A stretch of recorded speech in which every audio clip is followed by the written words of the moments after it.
Buenas tardes. Bien, esta es nuestra última sesión.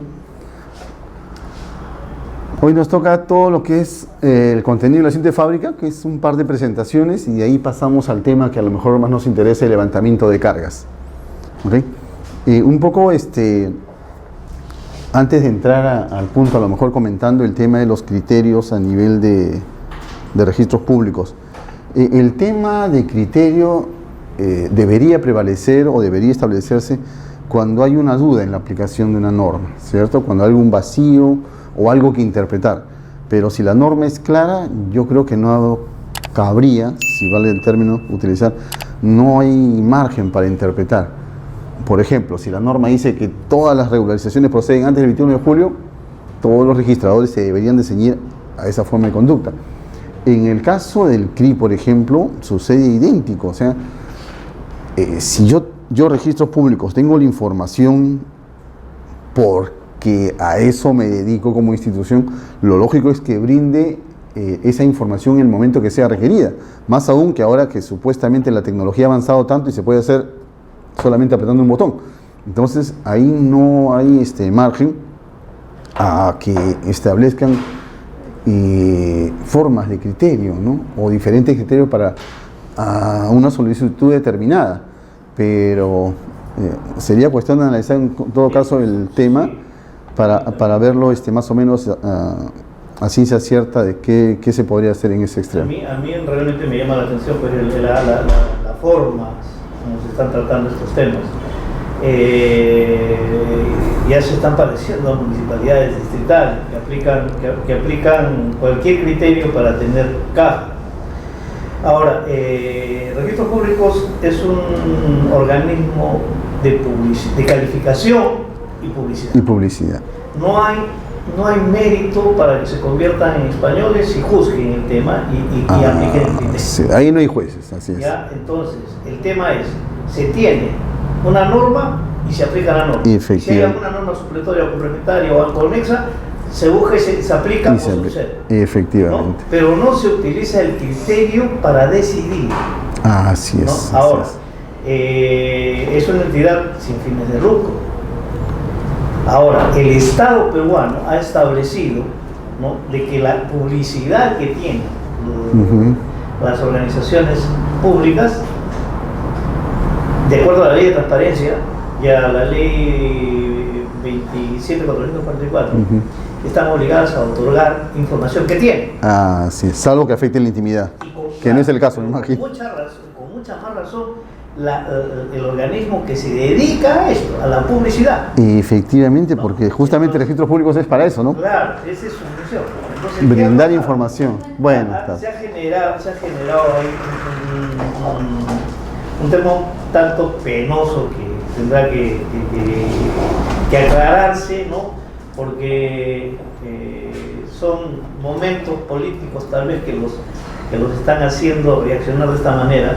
Yo también trabajé en registro público y creo que merece mayor respeto, ¿no? para mantener las consideraciones de legalidad que siempre ha tenido el registro público. De esta manera estamos rompiendo, creo, el tema de la representación y la legalidad que tiene a través del Estado. Claro, o sea, mire, yo por ejemplo podría decir, ¿no?, por poner un ejemplo, podría aplicar un criterio, por ejemplo, cuando en el plano de independización me dicen una colindancia mide 1.5, ¿ok?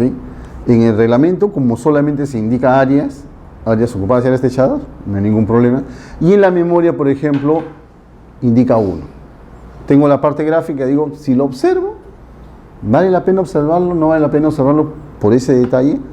Ahí yo diría, aplico mi criterio pro usuario y puedo realizar la inscripción sin necesidad de observarlo. Que es un tema que a lo mejor existe únicamente por el tema de discrepancia entre la parte gráfica y la parte de la memoria descriptiva, donde indudablemente poniendo el criterio de pro usuario se puede inscribir, ¿cierto? Se puede inscribir.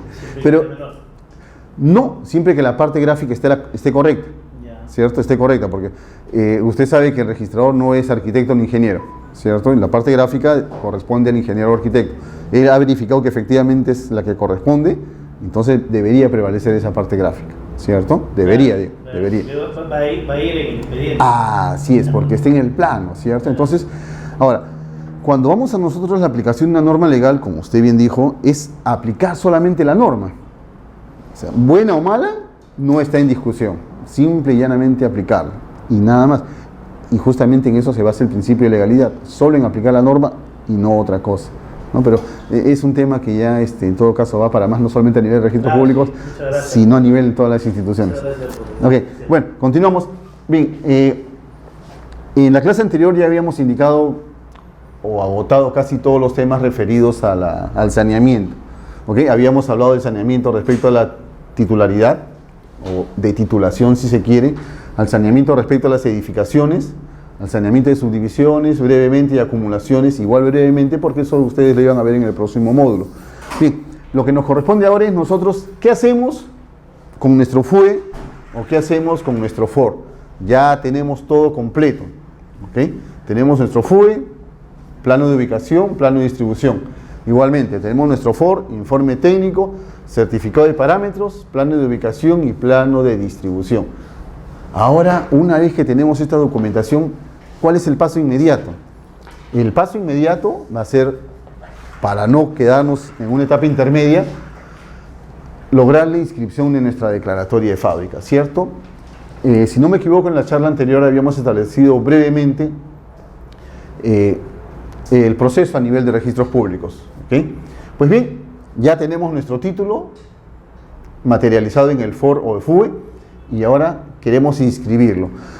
Teniendo en cuenta que toda la documentación está correcta, el paso inmediato es que se logre la inscripción sin ningún tipo de inconveniente, ¿ok? Como ya hemos estudiado nosotros y sabemos qué lleva cada documento, supuestamente ese título no debería salir observado, ¿ok? Entre comillas. Pues bien, una vez que llega a registros públicos y el título está completo, el paso inmediato es inscribir la declaratoria de fábrica, ¿ok? ¿En dónde inscribimos la declaratoria de fábrica? En un rubro determinado de descripción del inmueble. Ustedes recordarán. ¿Qué contiene nuestro asiento de declaratoria de fábrica? Puntos específicos, ¿ok? No va más allá de puntos específicos. Y los necesarios. Tengan en cuenta que el asiento es un resumen del título archivado. O sea, no se puede trasladar toda la documentación en un asiento. Entonces, ¿qué se hace? Únicamente un resumen respecto de la información que debe de contener ese asiento de inscripción. En este caso, por ejemplo, nuestra fábrica, ¿qué va a contener? La distribución de ambientes de cada nivel, el área techada de cada piso, área libre únicamente del primer piso, la fecha de finalización de la obra, el monto de valorización de la obra o la edificación, el nombre del profesional que interviene, arquitecto o ingeniero, ¿okay? Y otros datos relevantes. En esta parte de otros datos relevantes, tengan en cuenta que ningún registrador inscribe más de lo que indica acá, porque esto es lo necesario tanto para la fábrica como vamos a ver en su momento, a lo mejor, para el reglamento interno e independización. Un supuesto que se da muy frecuentemente es este. ¿Qué pasa si en el FUE o en el FOR se omitió consignar la fecha de finalización de la obra? Pues no hay ningún problema, la norma permite, ¿okay? La norma permite que se presente una declaración jurada del propietario con firma certificada notarialmente, ¿no? En la cual indique la omisión incurrida, es decir, indicando la fecha en la cual finalizó la obra, ¿okay? Como ustedes ven, toda esa documentación que hemos estudiado se reduce a su mínima expresión y se materializa en un asiento de inscripción, ¿ok? Bien, la pregunta es, la documentación que nosotros habíamos estudiado, ¿podía o no podía tener cargas? ¿Okay? Si tuviera algún tipo de carga técnica, ¿sería un impedimento para que nosotros logremos la inscripción de la fábrica? No, ¿cierto? Ya habíamos conversado claramente y habíamos indicado que no es obstáculo para que se inscriba, pero paralelamente se inscribe también esa carga técnica. La siguiente pregunta que surge a lo mejor es, ¿y en el caso de FUE también procederán cargas técnicas? ¿Recuerdan ustedes? Acuérdense, FUE tramitado a nivel municipal, FOR tramitado solamente como un procedimiento de saneamiento en el cual el paso final es inscripción en registros públicos. Pero la pregunta era, en el tema del FUE, que es un trámite municipal, ¿también existirán o procederá inscribir cargas técnicas? ¿Qué opinan ustedes? No, ¿cierto? ¿Por qué? porque para otorgarme la licencia yo debía haber cumplido con todos los parámetros que me exigía la norma. ¿Ok? Entonces, en ese supuesto, no van a haber o no se van a extender, buenas tardes, o no se van a extender ningún asiento de carga técnica. Aquí se inscribe la fábrica sin ningún tipo de carga, a diferencia del Ford, que puede o no puede estar sujeto a cargas técnicas. Bien, la idea es que toda la documentación gráfica sea idéntica a la documentación que aparece en forma literal. La idea es esa. Pero en algunos casos sucede que existe discrepancia entre la memoria o la descripción o distribución de ambientes y la parte gráfica. ¿Ok? Ya existe norma expresa en el reglamento de inscripción de registro de predios que establece que prevalecerá la parte gráfica. ¿Ok? Esto, ojo, en cuanto al plano de distribución. Si ustedes tienen en cuenta este extremo, podemos ver que cuando nosotros inscribimos una fábrica, ¿qué es lo que se inscribe? ¿Se inscribe áreas, medidas, colindancias? No, inscribimos básicamente áreas techadas por niveles, pero el perímetro o el área del predio no va a variar. ¿Ok? Entonces, nuestro contenido de inscripción básicamente está referido a la distribución de ambientes. Eso es lo que nos interesa en esencia. ¿Qué ambientes se han realizado o se han edificado? Entonces, aquí sí podríamos decir, como no existen ninguna diferencia de áreas, de medidas, va a prevalecer en este caso, pues, si existe alguna omisión o algún defecto o alguna discrepancia o diferencia, la distribución que aparece en el plano de distribución. Si por aquí se olvidaron en la memoria un baño o un patio o la cocina, no hay ningún problema, tomamos en cuenta la distribución de los ambientes. Cuando es un piso, dos pisos, definitivamente no va a haber ningún problema, ¿cierto? Me imagino para el registrador o para el asistente, pero ustedes imaginan una edificación de las actuales que se están declarando fábricas de 10, 20, 30 pisos y en cada nivel pues existe N ambientes. Bueno, ahí comienza el problema, ¿ok? Ahí comienza el problema para que los técnicos puedan revisar cada uno de los ambientes versus las memorias y al final, cuando se inscriban, verificar que efectivamente los datos que se inscriben son los que obran en la parte gráfica. ¿Ok? Entonces, si alguien se piensa dedicar a ser asistente a nivel de fábricas, a tener cuidado.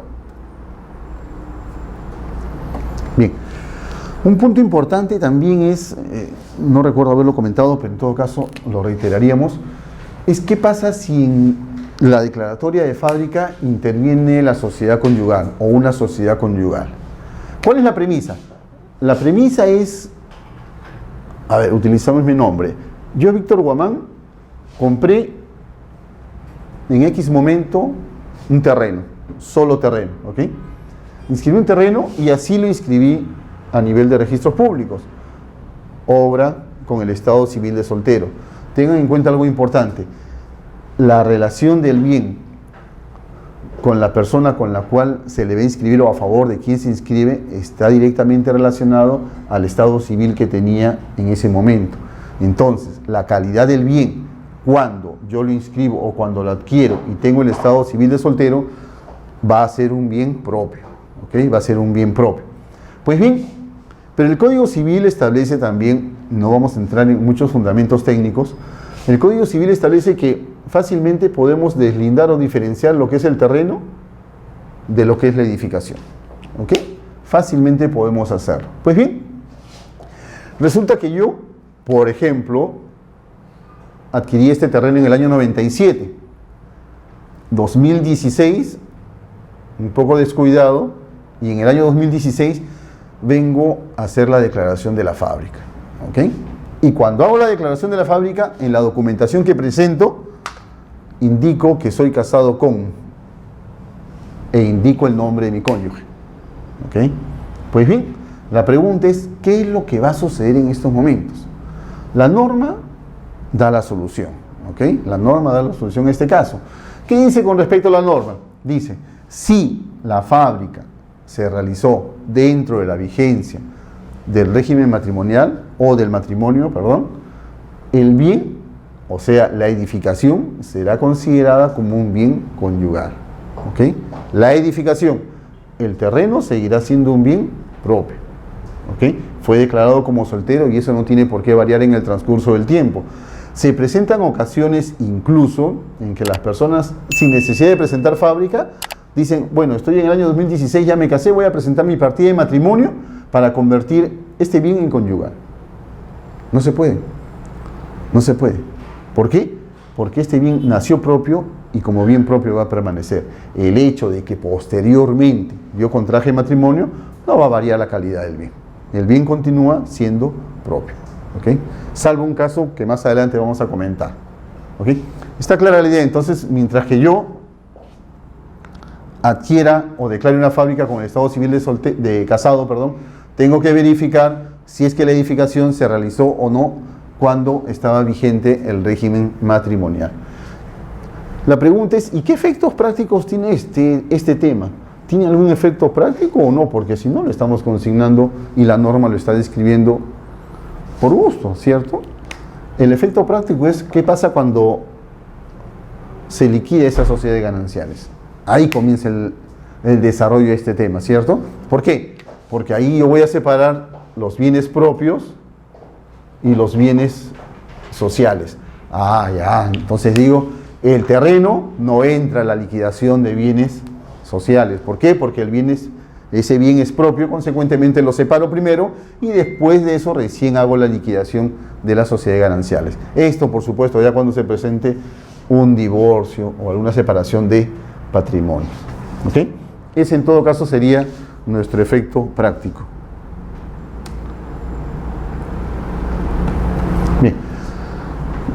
Como habíamos indicado, con la regularización de la fábrica se inscriben simultáneamente en el rubro de cargas y gravámenes las cargas que se constituyan, ¿okay? Con relación a las transgresiones de los parámetros urbanísticos y edificatorios aplicables al predio u otras cargas reguladas por la normatividad vigente.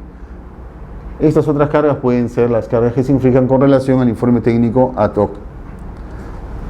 La segunda parte indica, solo se inscribirán como carga las observaciones contenidas en el informe técnico de verificación. No corresponde al registrador formular observaciones a los aspectos técnicos de dicho informe. ¿Qué significa esto? Que el ingeniero civil o el arquitecto, por supuesto previamente inscritos como verificadores, son los únicos llamados a establecer qué observaciones deben inscribirse como cargas técnicas. ¿Ok? ¿Qué significa esto? Yo ingeniero o yo arquitecto digo, ¿sabes qué? Me falta un estacionamiento. Así que, señor registrador, inscribe esa deficiencia que me falta un estacionamiento, como una carga técnica. ¿Ok? Yo lo manifiesto, yo lo digo en qué momento en el informe técnico. El registrador podrá decirle o podrá observar el título e indicarle, ¿sabe qué, señor verificador? Como aprecio yo del certificado de parámetros versus el cuadro comparativo, que existe una deficiencia de un estacionamiento o el retiro de la carga es menor al establecido por el certificado de parámetros, ¿podré observar yo en esos términos? No, es un tema técnico que incumbe única y exclusivamente al verificador responsable. El registrador no tiene la posibilidad de poder observar para que el verificador declare una carga técnica que no corresponde. ¿Ok? Solamente se inscribirán las cargas entonces que el verificador las declare.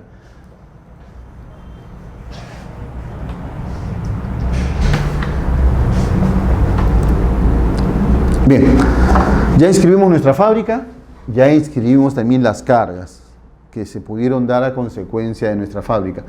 Ahora lo que nos corresponde es cómo levantamos las cargas. Vean, tengan en cuenta que en el transcurso de las sesiones que hemos tenido a cabo, no solamente hemos inscrito cargas técnicas, recordarán también el tema de la deficiencia diaria, ¿cierto? Recuerden este tema de la discrepancia diaria, ¿cierto? A consecuencia de esta discrepancia diaria, ¿qué hacíamos? Inscribíamos carga. ¿Cuándo? ¿Cuándo inscribíamos como carga? Siempre y cuando que el área inscrita sea mayor al área real, ¿cierto? ¿Qué hacía el verificador? En el informe técnico hacía esta declaración sujeto a esta premisa y se inscribía la carga así, y la diferencia como una carga, ¿ok? Como una carga. ¿Cómo levantamos esta carga? Es lo que vamos a ver inmediatamente. La otra premisa, ¿cuál era? En el otro supuesto era que el área inscrita era mayor al área real, ¿cierto? Aquí inscribíamos como carga, no. ¿Qué hacíamos? Una notación preventiva. ¿Cuál era la premisa para que proceda la notación preventiva? Que no exista superposición de áreas, ¿ok? En otras palabras, que a consecuencia de esta fábrica y de la documentación que se presente, no se presente la figura o no esté el lote superponiéndose con el colindante, ¿ok? ¿Por qué? Porque si existía este defecto de superposición, ya no se iba a inscribir ni siquiera como notación preventiva. ¿Recuerdan? Perfecto. Esta notación preventiva, ¿qué era lo que nosotros queríamos hacer? Convertirla en definitiva, ¿cierto? También tiene un proceso que lo vamos a ver. ¿Cuál es la solución que da la norma a estos temas? Un saneamiento, ¿ok? Establece el saneamiento de áreas, linderos y medidas perimétricas del predio. Esto está regulado en la ley 27.333. Vean, y es bastante importante porque tengan en cuenta que registros públicos hay inscripciones, si mal no recuerdo, de principios de 1900, hasta un poquito más creo, tenemos más de 100 años. Entonces, pues las inscripciones que se realizaban en su momento eran básicamente literales. No había documentación gráfica en algunos casos, o no existe documentación gráfica. Recién con el avance de la ciencia, la tecnología, el desarrollo de unidades de medidas, recién ya se inscriben los predios con documentación gráfica. Entonces, ¿qué se hizo necesario? Establecer pues un saneamiento que establece la ley 27.333. Dice, cuando sea necesario determinar el área, linderos y medidas perimétricas del terreno o cuando existan discrepancias entre el área real del terreno, sus medidas perimétricas o linderos con los que figuran en la partida registral del predio, estas podrán determinarse o rectificarse de acuerdo con los siguientes procedimientos. Se establecen 3 procedimientos: por mutuo acuerdo, procedimiento notarial y el procedimiento judicial. Bien. Por mutuo acuerdo, simplemente los colindantes intervienen, se ponen de acuerdo y lo materializan en una escritura pública. Dice, mediante escritura pública suscrita por el propietario del predio, ¿ok?, y los propietarios de todos los predios colindantes, en los cuales manifieste su conformidad con el área, medidas perimétricas y linderos según corresponda. Es la forma más simple mediante las cuales se puede llegar a un acuerdo, ¿ok? Todos los propietarios están de acuerdo y establecen simplemente una escritura pública y esta se inscribe en registros públicos, ¿cierto? ¿Por qué? Porque ellos mismos están estableciendo que no hay superposición y que las medidas de cada uno es la correcta. Se conceden mutuamente. Y efectivamente, que es lo mejor, ¿no? Pero lamentablemente la realidad va más allá. Es muy difícil ponerse de acuerdo entre 2 personas. Imagínense entre 3, 4, 5, como ya lo vamos a ver más adelante. El otro tema es el procedimiento notarial. ¿Okay? Bueno, no hay acuerdo. Pero existe en un primer momento, antes de ir a la vía judicial, el procedimiento notarial. Dice, se podrá tramitar como un asunto no contencioso de competencia notarial siempre y cuando el área real del predio sea igual o inferior a la registrada en la partida. ¿Okay?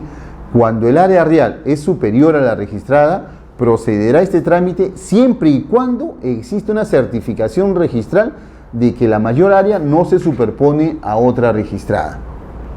¿Ok? Entonces, ¿recuerdan los supuestos? Pues bien, estos 2 supuestos, si no podemos manejarlo en primera instancia como mutuo acuerdo, ¿cuál es la solución inmediata? Establecer un procedimiento notarial.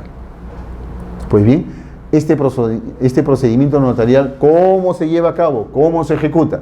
¿Recuerdan cuando estudiamos el proceso de prescripción? En idéntica forma. ¿Ok? En idéntica forma. No se altera en absolutamente nada. Se sigue este procedimiento notarial de esa manera. Con la cuota adicional a lo mejor de indicar que en estos casos se deberá necesariamente aparejarse o adjuntarse los planos perimétricos y de ubicación. Buenas. ¿Ok? Necesariamente. ¿Por qué? Porque es un tema técnico, ¿cierto? Es un tema técnico y lo primero que buscamos es evitar las superposiciones de área. Entonces,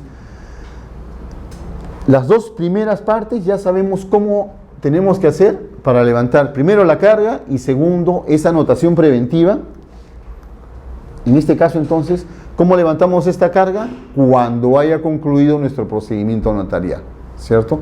Iniciamos el procedimiento notarial, el notario hace una declaración tal como lo hace en el proceso de prescripción y se inscribirá, primero se inscribe esa rectificación y en mérito de esa rectificación, con un informe técnico, se levanta la carga. En letras y en palabras es bastante sencillo, ¿cierto? En todo caso, un procedimiento notarial durará pues de 2 a 3 meses, a diferencia de un proceso judicial que nos puede llevar mucho más tiempo. ¿Okay? Pero en todo caso, como les repito, esta carga, de la manera como la estamos concibiendo, fácilmente se puede levantar con un procedimiento notarial. La superposición, cuando no existe superposición y el área es mayor a la registrada, ¿qué es lo que vamos a hacer? ¿Levantar la carga? No, convertir la notación preventiva en definitiva. ¿Cuándo la convertimos en definitiva? En el momento igual cuando el notario declare la rectificación de las áreas. Concluye el procedimiento notarial, repito, al igual que en un procedimiento de prescripción, una vez concluido, declara la rectificación y a mérito de esa rectificación procedemos a convertir esta notación preventiva en definitiva.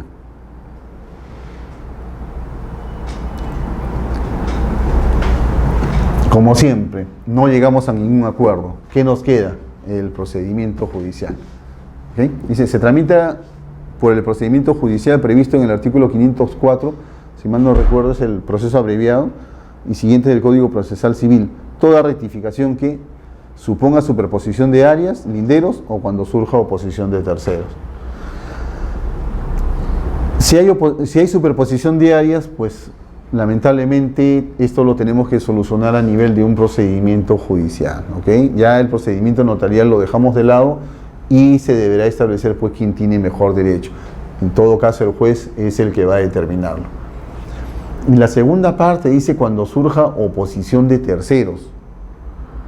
¿Recuerdan ustedes el procedimiento notarial que podíamos oponernos en cualquier momento del procedimiento, valga la redundancia, hasta antes de que el notario declare la prescripción?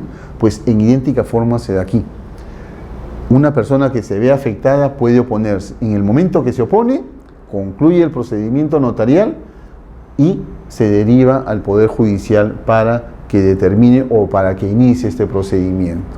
¿Ok? Ojo, una vez interpuesta la oposición e inscrita o levantada la notación preventiva a consecuencia de la oposición, ya nos olvidamos del procedimiento notarial. Tendrá que ser necesariamente un procedimiento judicial. ¿Por qué? Porque puede suceder, ustedes van a ver algunos casos a lo mejor, al igual que la prescripción, porque es similar, que el notario solicitó el levantamiento de la notación preventiva, sea de prescripción o de saneamiento, porque existió una oposición. ¿Ok? Con esto concluyó el procedimiento notarial. Perfecto. Mi pregunta es, ¿qué sucede si transcurre 1 o 2 años y en ningún momento la persona continuó con el procedimiento judicial? Por X motivo. Supongamos que había transcurrido el tiempo, se visita a otro notario, como en Lima hay varios notarios, y se solicita nuevamente alguno de estos procesos, sea el de prescripción o el de saneamiento. El notario que hace nuevamente solicita la notación preventiva de ese procedimiento, sea de prescripción o sea de saneamiento. ¿Qué opinan ustedes? ¿Procederá que se inscriba esa notación preventiva o procederá que se lleve a cabo un procedimiento notarial respecto a esa misma naturaleza? ¿Qué opinan ustedes? Bien, la respuesta es no. ¿Por qué? Porque este proceso a nivel notarial se puede llevar ante cualquier notario, pero así como se lleva ante cualquier notario, se presume algo parecido a la cosa juzgada que ya se llevó a cabo. Bastará con que se lleve a cabo ante uno de ellos para que los demás no puedan asumir competencia, ¿ok? No puedan asumir competencia. Y con la oposición de cualquier tercero, y más aún si se levantó la anotación preventiva, este proceso se va a judicializar. Y mientras no exista una resolución judicial, no se va a poder inscribir, ¿ok? No se va a poder inscribir, ¿ok? Entonces, tengan cuidado. Si ustedes en algún momento conocen de un caso o hacen el estudio debido de la partida y ven que existió una partida o un procedimiento anterior mediante el cual se solicitaba o saneamiento o prescripción y se pretende nuevamente, como si fuese nuevo, se pretende inscribir nuevamente esa anotación preventiva, tengan en cuenta que a nivel de registro se la van a rechazar, no va a tener acogida registral. ¿Alguna pregunta? ¿Está clara la idea? Perfecto. Bien. En cualquiera de los dos supuestos se puede convertir en mutuo acuerdo. ¿Ok? Dice, si durante la tramitación de cualquiera de los procesos indicados, sea el notarial o judicial, se produjese acuerdo entre los propietarios, podrá otorgarse la escritura pública a la que se refiere el primer punto, dándose por concluido el proceso iniciado. ¿Ok? Entonces bastará únicamente que exista un acuerdo para que proceda o concluya el procedimiento notarial o el judicial. Pero necesitamos el acuerdo de los propietarios, que es bastante difícil, pero puede darse. En todo caso, la ley establece esa posibilidad.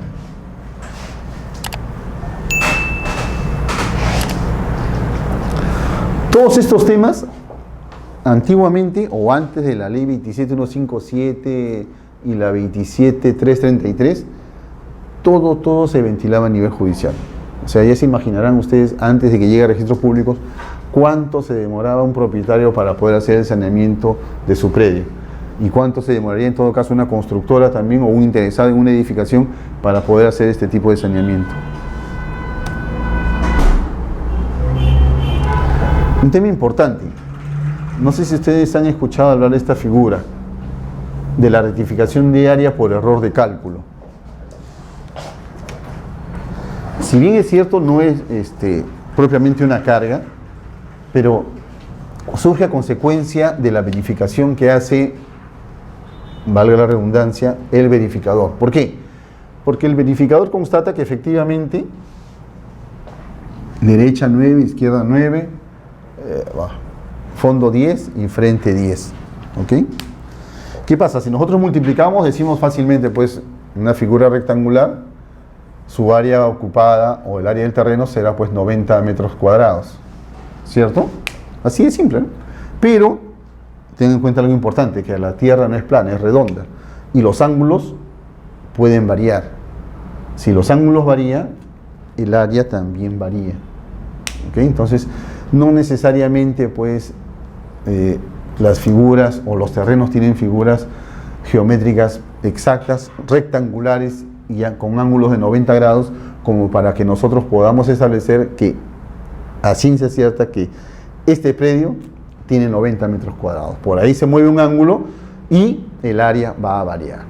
¿Ok? Surge entonces una figura denominada rectificación de área por error de cálculo.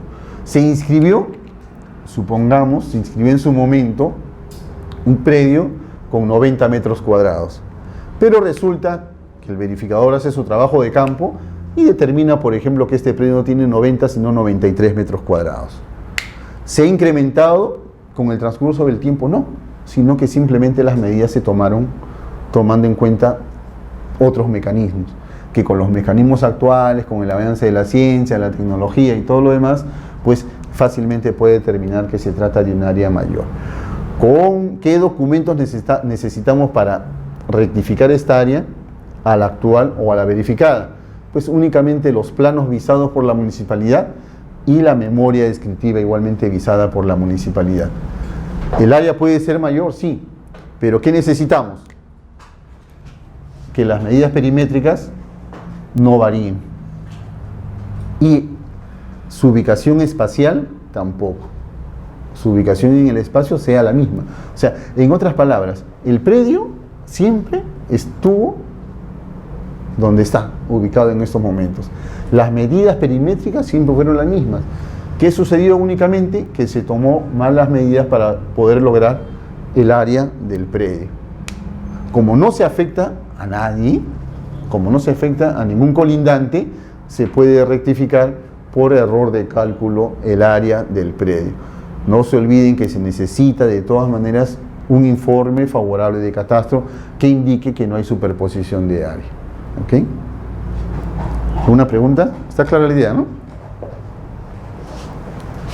¿Con medida perimétrica se refiere a la suma? No. Con medida perimétrica me refiero a que esta medida no se ha alterado. Ninguna de las 4 medidas de los grados se ha alterado. ¿Ok? Y no obstante eso, el predio que está inscrito con 90 metros cuadrados, cuando el verificador hace la evaluación, el predio tiene 93 metros cuadrados. Las medidas son idénticas. Las medidas son idénticas. Tengan en cuenta que un rectángulo puede ser así. Un rombo puede ser en idéntica forma, igual tiene 9, 9, 10, 10. Los ángulos son diferentes. Y el área va a ser diferente. Sin embargo, tiene las mismas medidas. Por eso les hacía referencia al tema de al movimiento de los ángulos. Si los ángulos varían, el área también va a variar.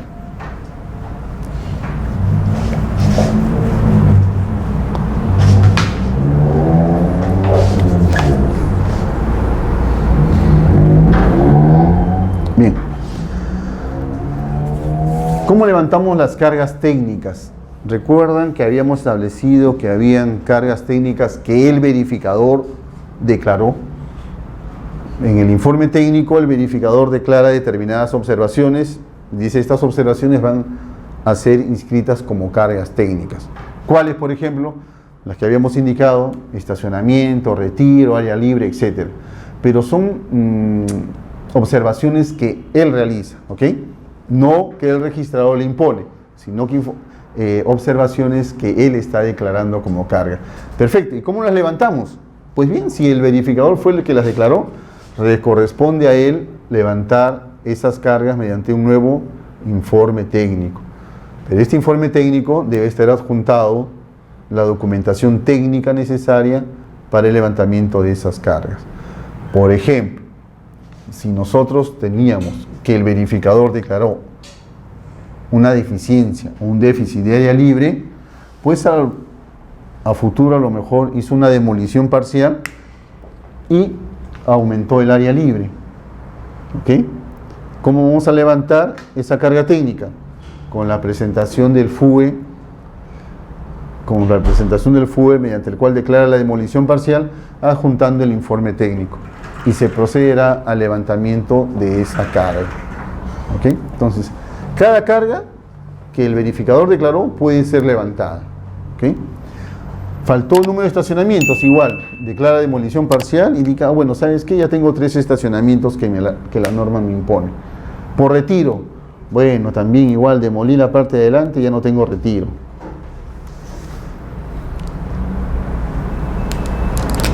Igual puede suceder con el alero externo. Recuerdan que el alero externo, la medida mínima o máxima que podía exceder, la máxima que podía exceder era 0.5, y si era 0.6, 0.7, tenía que declararlo como carga, pues igual. La forma de levantarlo en todo caso sería a través de una demolición parcial. La demolición, como vemos, parece que entra a tallar en casi todas las observaciones de cargas técnicas para poder levantar. ¿Okay? Entonces, todas estas observaciones, documentación técnica, más el informe técnico del verificador responsable. Si nosotros presentamos la demolición, únicamente el FUE, declarando la demolición parcial, no es documento idóneo para levantar la carga. Siempre debe estar adjuntado el informe técnico. ¿Hay otra manera más fácil de levantar las cargas sin necesidad de recurrir a la municipalidad y hacer la demolición? Sí. Y es una modalidad a la cual se están acogiendo casi todos los verificadores para levantar las cargas que se inscribieron tiempo atrás. A esto le denominan cancelación de carga técnica en vía de rectificación. ¿Por qué en vía de rectificación? En el supuesto anterior, indicamos que el verificador declaró cargas técnicas. ¿Ok? Declaró cargas técnicas en los supuestos que ya hemos indicado: estacionamiento, área libre, etc. Pero la pregunta, y creo que en algún momento lo comentamos, fue, pero no que el certificado de parámetros recién surgió el 21 de julio del 99 y la fábrica que yo declaro concluida es antes de esa fecha. ¿Qué lógica tiene entonces yo establecer cargas con un certificado de parámetros urbanísticos y edificatorios que recién comienza a aplicarse desde esta fecha? ¿Cierto? El certificado de parámetros nos sirve, sí. ¿Para qué? Para que nosotros podamos aplicarlos a partir de esta fecha, para adelante. Ninguna ley es retroactiva. Ninguna ley es retroactiva. Consecuentemente, el punto de partida de los certificados de parámetros es esa fecha. ¿Antes de esa fecha existían los parámetros? No. Los parámetros se establecían a nivel de Reglamento Nacional de Construcciones o de acuerdo a las ordenanzas de cada municipalidad. Pues bien, entonces la norma establece, si se inscribieron cargas teniendo en cuenta un certificado de parámetros actual, se puede levantar la misma en vía de rectificación. ¿Qué presentamos? ¿Algún documento técnico? Ninguno. Únicamente nos acogemos a la norma que nos permite levantar estas cargas. Y con un informe técnico únicamente con firma certificada del verificador, vamos a poder levantar todas estas cargas. ¿Es necesario en la municipalidad hacer una demolición? No. No. Y con esto levantamos la carga y si queremos construir otro piso más, con esta declaración inscrita vamos a la municipalidad y podemos continuar edificando. ¿Qué les parece? Interesante, ¿no? Con el silencio que sepulcra, parece que no. ¿Alguna duda, alguna pregunta hasta aquí? ¿Me entienden la idea de este tema de levantamiento de cargas? No hay problema, bien. Continuamos entonces. ¿Recuerdan los informes ad hoc? ¿Recuerdan que indicamos que estos, si no habían sido emitidos, no era obstáculo para que se inscriba la carga? ¿Recuerdan que a consecuencia del trámite que se estaba realizando, bastaba únicamente con los cargos de que habíamos iniciado la solicitud de estos informes técnicos e inscribíamos esto en el rubro de cargas y gravámenes sin que se hayan emitido? ¿Ok? Bien, ¿cómo levantamos entonces esta constancia que quedó inscrita en el rubro de cargas y gravámenes? Fácilmente, pues una vez que se emitieron los informes favorables, se entiende, sin ninguna carga, vamos a presentarlos a registros y este rubro va a ser levantado. ¿Ok? Mi predio va a quedar sin ninguna carga o gravamen a consecuencia de ello. Ojo, estos informes no deben de presentar ningún tipo de observación, porque si presentan algún tipo de observación, esto que era provisional únicamente como anotación de carga, se convierte en definitiva con las nuevas observaciones que aparezcan en los informes ad hoc. ¿Okay? Hasta aquí ustedes se van percatando de que nuestro predio se está quedando libre, sin cargas y sin gravámenes. Perdón, sin cargas técnicas. Me estoy adelantando a los gravámenes. Nada tienen que ver los gravámenes acá. Bien.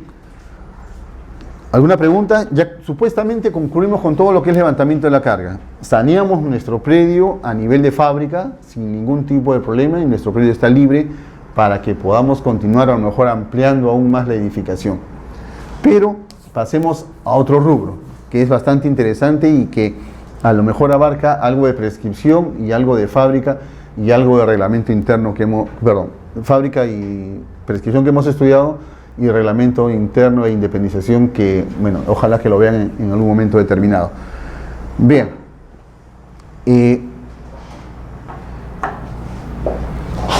nosotros somos bastante informales, ya creo que desde la primera sesión que tuvimos lo habíamos indicado. Siempre optamos por hacer las cosas al revés, o casi siempre. Antes de entrar a este tema, vamos a la hipótesis.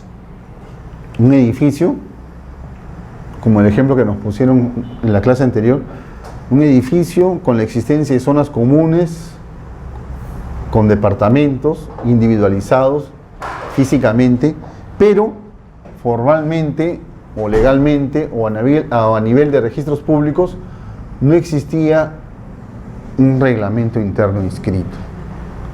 ¿Qué hacemos con esta edificación? ¿Cuál es la solución que nos da la norma para que nosotros primero podamos acceder a la titulación de cada departamento y segundo, establecer un régimen sujeto a reglamento interno y con su consecuente independización?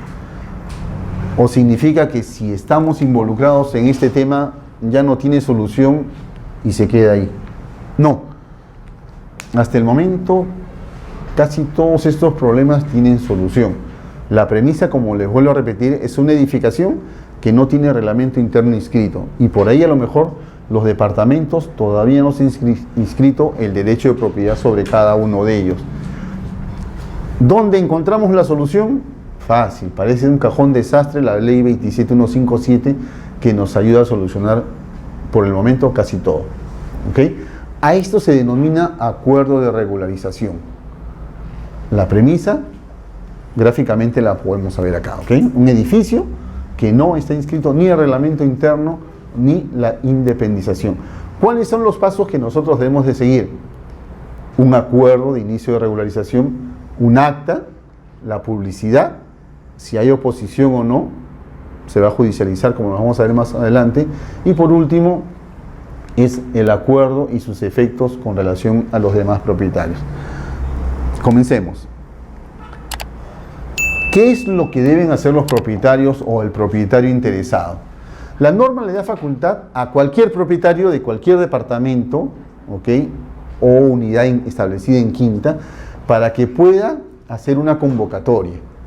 ¿Okay? El primer paso entonces es la convocatoria que debe realizar o que puede realizar uno o más propietarios. Dice, cualquiera de los propietarios podrá realizar la convocatoria notarialmente, se entiende por carta notarial, precisando el lugar, la fecha y la hora de la reunión, el nombre del solicitante y la agenda a tratar, con mención expresa del trámite de regularización inicial. ¿Okay? Se entiende que el proceso al cual él está convocando es la regularización de la edificación, por el momento. ¿Okay? Después nos complicamos la vida con el tema de si tienen o no este derecho inscrito o si tienen un documento que acrediten su derecho de propiedad. Por el momento, este propietario hace la convocatoria. ¿Cuál es el plazo? Entre la convocatoria y la fecha de reunión debe haber un periodo mínimo de 5 días y máximo de 10 días. Entonces, entre la fecha que voy a realizar la convocatoria, supongamos que es el día de hoy, 5 de marzo, deben de transcurrir 5 días. Exageremos y pongámosles 11 de marzo. ¿Y cuál sería la fecha máxima para poder realizar o se lleve a cabo esa reunión? El 5 días más, el 16. ¿Ok? ¿Está bien? 10 días, 10, 15. Cumplamos con la norma. 15 días. ¿Ok? Entonces, la convocatoria debe salir antes del 11 de marzo y la fecha para el acuerdo deberá ser entre el 11 y el 15 de marzo. Si la hacemos antes o después, en la convocatoria nada más, ya va a ser declarada inválida. No va a tener validez.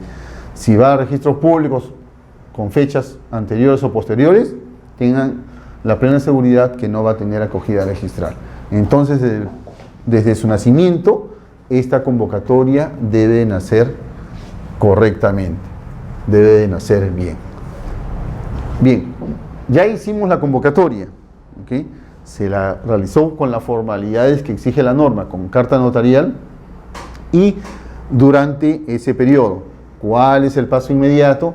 Que se lleve a cabo materialmente la reunión o la asamblea.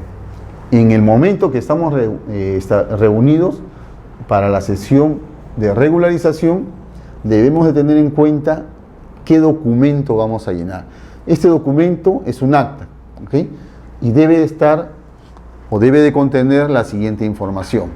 Dice, el desarrollo de la reunión y sus acuerdos constará en un acta simple, que que se redactará en ese mismo acto y será firmada por cada uno de los asistentes a la reunión, en la que se expresará necesariamente o obligatoriamente la aprobación del inicio del procedimiento de regularización, la determinación de la opción del régimen interno al que se sujetará la edificación dentro de las opciones previstas por la ley.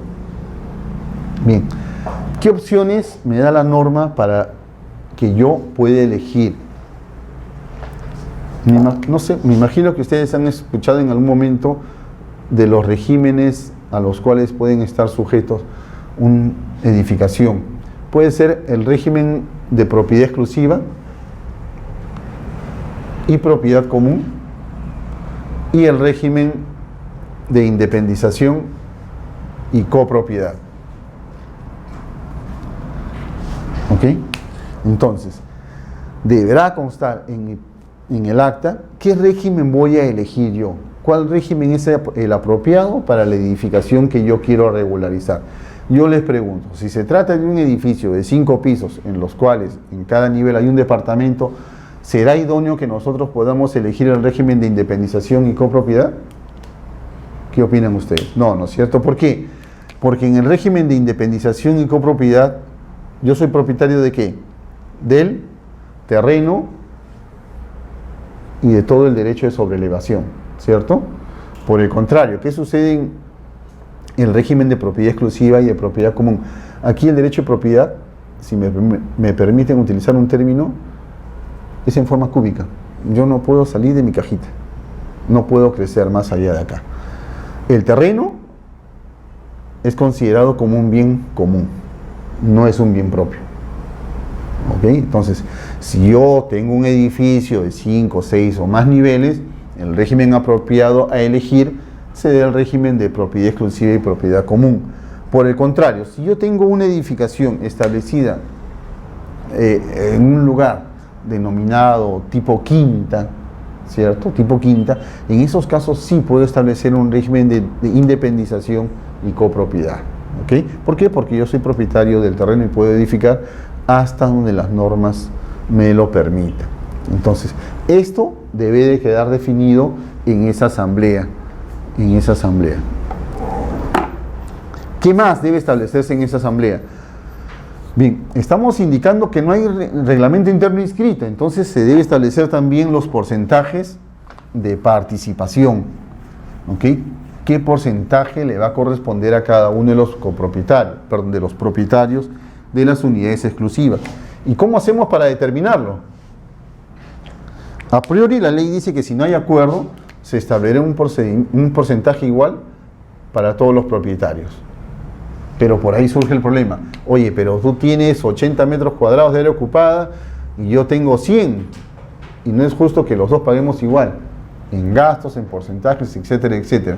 ¿Ok? Entonces, normalmente lo que se hace es establecer el porcentaje en base al área ocupada y nos evitamos de complicaciones.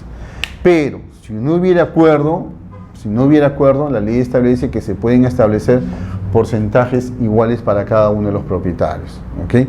Hasta que en su momento pues ya si se quiere modificar ese reglamento interno. ¿Qué más debe de contener el acta?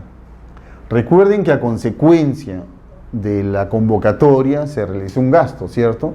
¿El propietario qué hizo? Convocó notarialmente. ¿Ese gasto quién lo va a sufragar? ¿Él solo? No, él puede recuperar también ese monto que ha gastado, que ha invertido, él puede recuperarlo. ¿Cómo? Pues la norma lo autoriza. Dice, la aprobación de los gastos irrogados por la convocatoria, que serán reembolsados a quienes los sufragaron. Estos gastos serán distribuidos entre todas las secciones proporcionalmente al porcentaje de participación de cada una de ellas en los bienes comunes, salvo acuerdo distinto, ¿cierto? Lo que habíamos comentado. Dice, si la Junta lo acuerda, podrá hacerse constar el nombramiento del o de los representantes de los propietarios que contratarán los servicios del verificador responsable y que además firmarán el FOR y documentos correspondientes. En caso contrario, el trámite deberá realizarlo todos los propietarios en conjunto. ¿Se imaginan ustedes un FOR firmado por 50 propietarios que tenga esa edificación, ¿cierto? Por cada departamento. Entonces, también se establece la potestad para que un punto de la agenda sea darle potestad a uno o más propietarios para que puedan representar a todos en este proceso de regularización. Luego nos dice cualquier otro acuerdo celebrado. Bueno, si ellos han convocado y han puesto en punto de agenda otros puntos, también pueden ser indicados en el acta. Por último dice las oposiciones, precisiones o reservas que cualquier propietario desee hacer constar en el acta.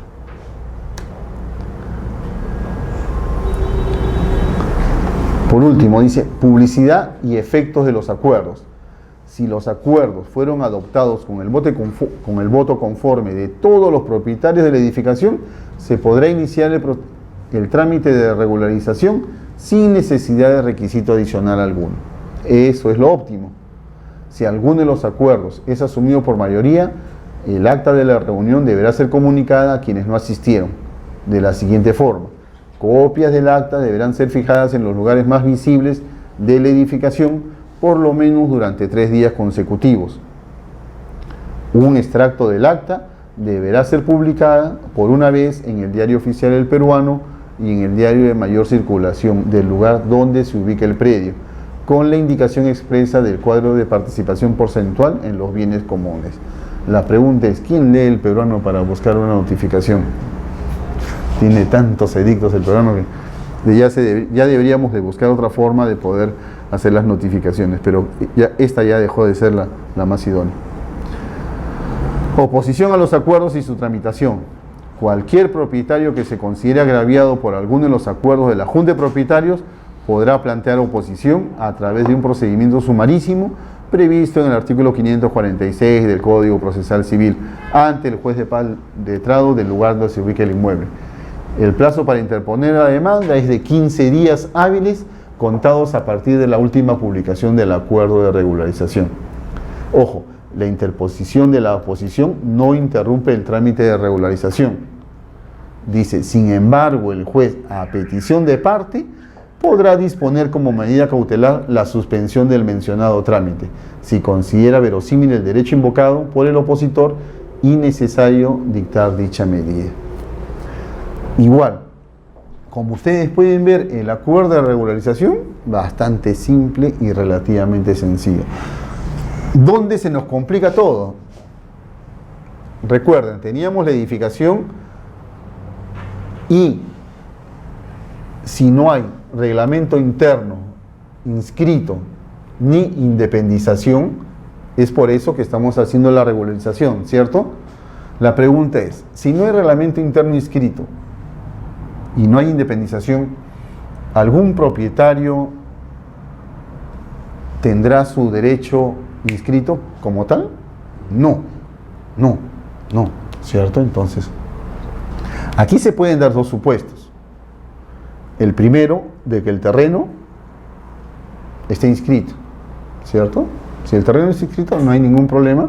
Vamos a ver cuál es el trámite ahorita. Y el segundo supuesto es si el terreno está inscrito y la fábrica también, ¿cierto? Si la fábrica está inscrita, ¿qué quiere decir? Que la edificación al menos existe, ¿cierto? Existe. Y el trámite para nosotros únicamente va a ser inscribir reglamento interno, independización y ¿qué más? El derecho de propiedad. Bien, si el terreno está inscrito pero no hay fábrica inscrita, ¿qué es lo que vamos a hacer? ¿Recuerdan nuestras clases anteriores? ¿Sí? ¿Qué hacemos primero? Tenemos que regularizar la edificación, ¿cierto? La fábrica. Entonces, los actos que nosotros tenemos que acordar no solamente reglamento interno de independización, sino también declaratoria de fábrica. Perfecto. Ya le empatamos los dos, ya tenemos la fábrica inscrita en el terreno porque hemos dado las facultades. Y ahora, ¿cómo inscribo mi derecho de propiedad? ¿Qué opinan ustedes? A ver. Es sábado y quieren irse. Vean. Quiero que me ayuden ustedes y no se dejan. Vean ustedes. ¿Qué pasa si el terreno, como tal, el propietario era el señor X? ¿Ok? Como ya tiene edificación, en los dos ya hemos emparejado, en los dos supuestos hemos emparejado y hemos puesto la fábrica. ¿Qué pasa si el señor X en su momento me transfirió a mí, Víctor Guamán, el futuro departamento 103? ¿Ok? Bueno, tomamos las precauciones de que lo describió el nivel, área, medidas, colindancias, área techada, etc. Pues bien, como yo ya tengo mi escritura pública, ¿qué voy a hacer? Una vez que se inscribió el reglamento interno de independización, que se regularizó el reglamento interno de la independización, con esta escritura pública yo podré inscribir mi derecho de propiedad. Sí, ¿cierto? Sí, porque yo lo que necesitaba era regularizar la edificación para inmediatamente proceder a inscribir mi derecho de propiedad. Pero ¿qué sucede por ahí si hubo otro descuidado que no tiene ninguna escritura pública? Supongamos que solamente se quedó en un documento privado y nada más. ¿Ok? ¿Qué pasará con esa persona? ¿Nunca podrá inscribir un derecho de propiedad? Lo estudiamos en la segunda sesión. ¿Qué es lo que podrá hacer? Prescripción, ¿cierto? O formación de título supletorio. ¿Ok? Entonces, como ustedes ven, el proceso... Ahora, sí. Formación de título supletorio cabría cuando está inscrita la partida de matriz. No, perdón, tienes razón, no. Prescripción. Recordando, formación de título supletorio es cuando el predio no está inmatriculado. ¿Ok? Disculpen, gracias por la salvedad. ¿Ok? Entonces, en este supuesto, nuestro predio, ¿qué es lo que vamos a hacer? Nuestra prescripción. ¿Para qué? Para que se nos reconozca como propietarios. Y con eso se cierra nuestro círculo, regularizada la edificación, inscrita la fábrica, inscrito reglamento interno de independización e inscrito mi derecho de propiedad. Ven ustedes cómo es relativamente sencillo con este tipo de normas acceder a la regularización de una edificación, o sea, sanear nuestro derecho de propiedad y sanear físicamente el predio. ¿Alguna pregunta? Doctor, diga. Suele existir edificaciones que ya no existen propietarios vivos y cada quien tiene una minuta, por decir, Ya. ¿no? Y quieren independizar. Un propietario quiere hacer su prescripción adquisitiva en un piso. ¿Es posible que la logre? ¿La prescripción?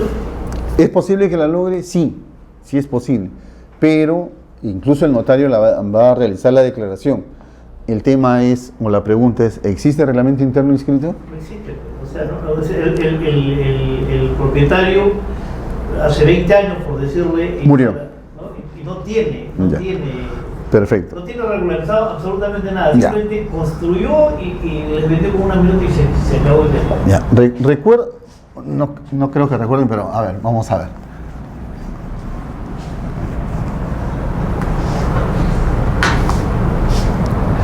En un momento, ojalá que lo recuerden, les indiqué cuando hice el paralelo entre la prescripción judicial y la prescripción notarial. En la prescripción judicial, en un proceso de prescripción en la cual yo solicito que se me declare propietario solo de una parte del predio, ¿recuerdan? ¿Qué hacía el juez?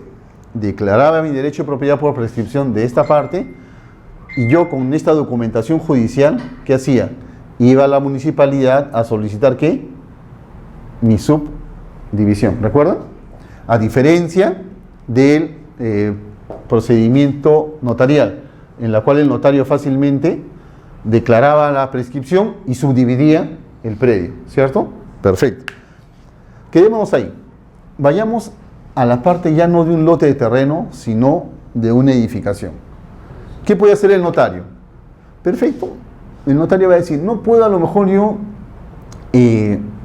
independizar el predio porque no hay reglamento interno, pero lo que sí puedo hacer es igual declarar tu derecho de propiedad por prescripción, ¿ok? ¿Y de qué te va a servir eso? Yo creo que de bastante. ¿Por qué? Porque este señor ya tiene la calidad de ¿qué? De propietario. Como ya tiene la calidad de propietario, ¿qué puede hacer? Convocar, ¿cierto? Ya puede hacer todo este trámite. Yo en mi calidad de propietario comienzo a hacer todo mi procedimiento de regularización. Y si los otros no quieren, pues sigo mi procedimiento común y corriente y en su momento logro la independización y yo voy a estar ahí como propietario de mi unidad. ¿Cierto? ¿Sencillo? Solamente nos tenemos que colocar en la posición adecuada para poder ver qué solución le aplicamos. ¿Okay? Por supuesto que no se va a poder hacer la anotación preventiva. ¿Por qué? Porque en la partida no hay independización. ¿Okay? Para esto del acuerdo de regularización, ¿cómo se cuenta el quórum y todo en relación a que a los propietarios tienen que demostrar que son propietarios? Lo que pasa es que aquí no hay quórum, porque si tú te das cuenta, ¿cómo estableceríamos un quórum? El quórum es primero que la norma no lo contempla. Y segundo, si no me equivoco, lo consigna acá, es por mayoría simple. El acuerdo es por mayoría simple. No creo que no el consignado, pero el acuerdo es por mayoría simple de los que asisten. ¿Por qué? Porque si vamos a establecer un quórum necesario para que se pueda instalar en la asamblea y se tomen acuerdos, nunca va a existir. Nunca va a existir. Ahora, ¿cómo acreditan ellos que son propietarios? Como con sus documentos. Por eso ojo, estamos hablando de derecho de propiedad, Código Civil.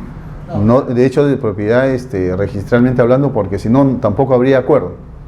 Y segundo, lo que estamos haciendo, primero, acreditar su derecho de propiedad de acuerdo al Código Civil. Segundo, ese derecho de propiedad que invocamos, ¿lo vamos a inscribir? No. ¿Para qué nos sirve únicamente? Para regularizar la edificación y su régimen, nada más. El siguiente paso es lograr la titulación de cada unidad, que eso ya se hará en forma independiente de acuerdo a la situación de cada unidad. El último ejemplo que les pusimos, ¿recuerdas? Claro, sí, pero ¿de qué forma el notario, en todo caso, podría corroborar que le tienen que presentarse estos documentos para corroborar que son propietarios? ¿Para el tema de la convocatoria? Claro, o en todo caso para el tema de la asistencia a la asamblea. Bien, en principio, cuando hace la convocatoria del propietario, el notario no tiene que verificar absolutamente nada. El notario no va a verificar nada. ¿Por qué? Porque él solamente está haciendo la convocatoria, notarialmente. ¿Ok? ¿En qué momento deberíamos nosotros acreditar nuestro derecho de propiedad?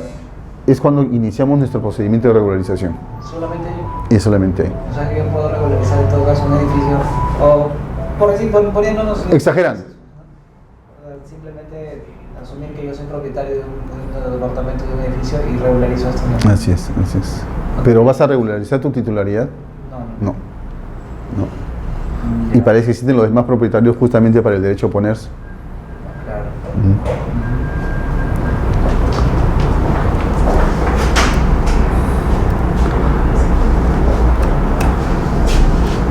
En este caso sí no participa en nada el que tiene el dominio, en todo caso en la partida matriz. No tendría por qué participar tampoco. Sería más fácil con la intervención de él, porque él podría regularizar todo, porque ten en cuenta que él está inscrito a lo mejor como titular registral. Si él está inscrito como titular registral y lo pueden convencer a él de que haga todo el procedimiento, o sea, sería realmente abreviado. ¿Por qué? Porque él declara la fábrica vía FOR y mediante documento privado con firma legalizada únicamente inscribe el reglamento interno y la independización. O sea, pero justamente estamos en la posibilidad o en la eventualidad de que no hay los elementos para hacerlo. ¿Y cuál es la solución ante esa imposibilidad? Tengo un problema específico ahorita que para regularizar justamente por prescripción. ¿Ya? Que el titular registral, al que se tiene justamente que emplazar, era una persona jurídica. ¿Ya? Que ya se disolvió, se liquidó, está con la extinta ahora. ¿Ya? Y bueno, la Ley General de Sociedades dice que 2 años, ¿no? Desde la extinción tú puedes emplazar a los socios en todo caso, pero ya han pasado 7. Entonces en este caso, ¿cómo puedo hacer? ¿A quién emplazo? Yo creo que igual emplazas a todas las personas jurídicas. El problema es que no le vas a notificar a su domicilio, o a su domicilio fijado como persona jurídica o inscrito en registros públicos. pero lo que sí vas a poder es emplazarlo. Ahí no le veo, porque al fin y al cabo, él es el titular registral. Él aparece como titular registral. Se estaría en todo caso emplazando a una persona inexistente. Lo que pasa es que en la persona jurídica tiene ¿cómo podría utilizar un término? La cualidad de que es un ente abstracto. Y si ya declaraste, como tú me dices, ¿cómo se llama? La extinción, sería no notificarle a nadie, pero el notario está obligado a emplazar necesariamente al titular registral. Y él, a efectos de predios, sigue siendo el titular registral, independientemente de que ha sido disuelto. Ocurre generalmente el tema de que las asociaciones de vivienda que se iniciaron en el año X concluyeron con el objetivo y simplemente dejaron la persona jurídica ahí, ¿no? Y está inscrita. ¿Qué es lo que se hace en ese tema? Se publica, se hace la publicación. Claro, y el detalle, como les digo... ¿Se les da por notificado? No, claro, pero eso es cuando todavía está vigente. Este caso... No. Disculpa que te contradiga. Lo que sucede es que la 27.333, si no me equivoco, me imagino que es el artículo 5, te establece que se emplazará al titular registral. ¿Ok? Caso extremo. El titular registral falleció. ¿Ok? No se inscribió sucesión ni testamentaria ni intestada en el registro de personas jurídicas. ¿Ok? Pero igual la persona está muerta. Es más, en su declaración el solicitante de la prescripción lo indica así. No todos en el Perú hacen sucesión testamentaria, o no todos tampoco regularizan la sucesión del causante. ¿Ok? Entonces no sabemos quiénes son sus herederos. Sabemos solamente que existe un titular registral inscrito y nada más. Me imagino que lo que te aplican ha de ser lo mismo para la persona jurídica. Extinta o no extinta, existe como titular registral. Consecuentemente es aquí, de todas maneras se debe emplazar por mandato legal. Por mandato de la norma te obliga a que tú emplaces al titular registral. La calidad no la sabemos. ¿Ok? Pero de todas maneras yo creo que el notario debe aplicar la norma y emplazar o requerir al titular registral. Creo que eso no debería escapar del procedimiento notarial. De todas maneras.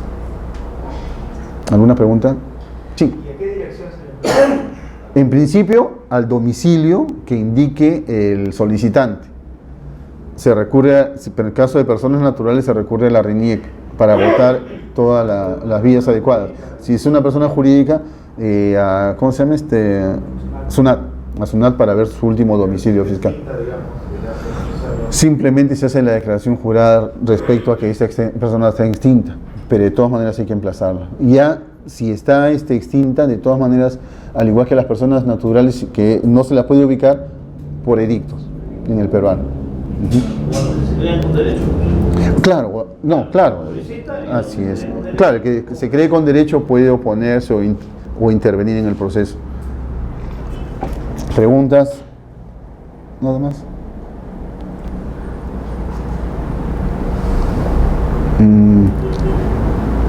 Bien, para terminar esta parte entonces,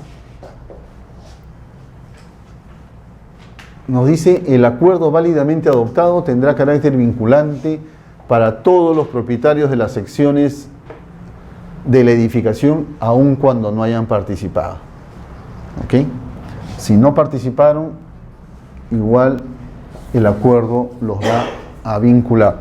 En todo caso, tienen su derecho a oposición. Se legitima, así es. ¿Okay? Bien, vayamos a la última parte. Ya que ustedes me hacen preguntas, continuamos con los casos frecuentes. ¿Qué sucede habitualmente? Bien. Comencemos con un concepto: rectificación de calidad del bien. Dice: cuando uno de los cónyuges, manifestando un estado civil distinto al que le corresponde, hubiera inscrito a su favor un predio al que la ley le atribuye la calidad de bien social, la rectificación de la calidad del bien se realizará en mérito a la presentación de título otorgado por el cónyuge que no intervino o sus sucesores, insertando o adjuntando la copia certificada de la respectiva partida de matrimonio expedida con posterioridad o al documento de fecha cierta en el que conste la adquisición. ¿Qué significa todo esto? Todo esto significa que en un momento hubo un contrato de compra-venta en la cual participó una persona que declaró ser soltera, ¿ok? Declaró ser soltera, pero incluso se inscribió así el derecho de propiedad. Se inscribe el derecho de propiedad a favor de esa persona como soltera. Transcurre el tiempo y resulta que esta persona, cuando adquirió el bien, no tenía ese estado civil, sino que era casado. Ejemplo, este señor Juan Pérez compró en el año 1970, declarando él que su estado civil era de soltero. ¿Okay?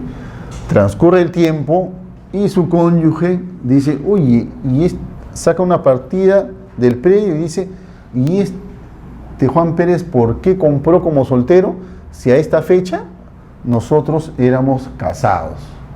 ¿Ok? En otras palabras, él debió haber adquirido el bien a favor de la sociedad conyugal y no como bien propio. ¿Qué es lo que se tiene que hacer? Acreditarlo mediante la partida de matrimonio. ¿Acreditar qué? Que el matrimonio estuvo vigente antes de esa fecha. ¿Qué documentos son idóneos para poder hacer la rectificación de la calidad del bien? Pues deberá presentar la partida de matrimonio más la escritura pública en la cual intervenga el cónyuge que no participó en el acto jurídico de adquisición del bien. ¿Ok? ¿Está clara la idea? Bastante simple, ¿cierto? Una ratificación de... Rectificación de la calidad del bien. Rectificación. No, es ratificación. En el acto. ¿Cómo se llama? La escritura pública sale como ratificación. En la escritura pública sale como rectificación, pero el acto que vamos a escribir es rectificación de la calidad del bien. Claro. ¿Ok? No lo confundamos esto con el tema de la fábrica, de la intervención de la sociedad conyugal en la declaratoria de fábrica. ¿Ok? Son dos figuras parecidas, pero tienen sus diferencias. Sí, dime. Usted decía de que tenemos la partida de matrimonio y la escritura pública donde participan ambos. No, escritura pública donde participa el cónyuge que no interviene en el acto jurídico. ¿Ok? Esa es la idea. Si uno está comprando, quiere comprar un bien, pero no quiere salir, pero no quiere que salga su propiedad conyugal, no quiere que ese bien salga de nombre conyugal, no quiere comprar ahora un propio. Lo que puede hacerse por simulación. Lo que pasa es que la simulación está sancionada. Si tiene efectos puede perjudicar a terceros, y que de hecho lo es en el caso de adquirir un bien indicando otro estado civil que le corresponde, ya está causando perjuicios. Entonces no, está restringido. En todo caso, ¿existen soluciones legales? Sí. Sí. ¿Cuál? Fácil, pues, cásense con separación de patrimonios y solucionan el problema. ¿Okay? Y piénsenlo bien, porque esta es una solución a todos los problemas a futuro. No es broma, en serio. En serio. Después, porque si no, se van a estar peleando hasta por la cuchara. Separación de patrimonio. Ahí lo que plantea la colega es de que si podría existir, ¿no?, la cualidad de un acuerdo en este tema, no existe. No existe, así es. No existe, así es. No existe. Entonces, si una de las partes compra individualmente, aún con engaños, está dentro de las gananciales. Así es. ¿No? Entonces, ¿cómo se formaliza eso? Precisamente con la ratificación notarial, que puede estar inserto la partida de matrimonio. La partida de matrimonio. ¿No? Es esa petición de parte. Claro. Es un ejercicio de derechos. Así es, así. En todo caso, aprendamos acá lo que debemos hacer correctamente, porque, o sea, todos los actos que ustedes hagan fraudulentos, simulados, al final traen su consecuencia. ¿Por qué les digo esto? Porque a veces los abogados, yo soy abogado, hacen esto, ¿no? Un amigo, les cuento una anécdota de la vida real. Un amigo, abogado, patrocinó a uno de sus amigos, tratando de evadir los bienes que justamente se incluyan en la sociedad conyugal. Y le dice, no te preocupes, hacemos una simulación y tus bienes transfiéremelos. Y efectivamente se los transfirió al señor A. Todos los bienes se los transfirió. Cuando se realizó la liquidación de los bienes, no había ninguno a su nombre, porque todo se había transferido. Formalmente, escritura pública, monto de transferencia y todo lo demás. Bien, ¿qué es lo que pasa? Cuando este amigo salen los créditos, mi vivienda, para comprarse departamento, tiene que acreditar que no tiene bienes, que no tiene patrimonio, que no tiene un bien inmueble. Y le sale pues en el registro público que él tenía una propiedad a su nombre. Este es el ejemplo menor, ¿eh? Porque después esto se encadenó como ustedes no se imaginan. ¿Por qué? Porque este amigo falleció y tenía propiedades a su nombre. Y tenía hijos. Y los hijos decían, no, pero mi papá tiene propiedad, ¿y dónde están? O sea, todo lo que ustedes hagan, háganlo pensando en hacerlo correctamente.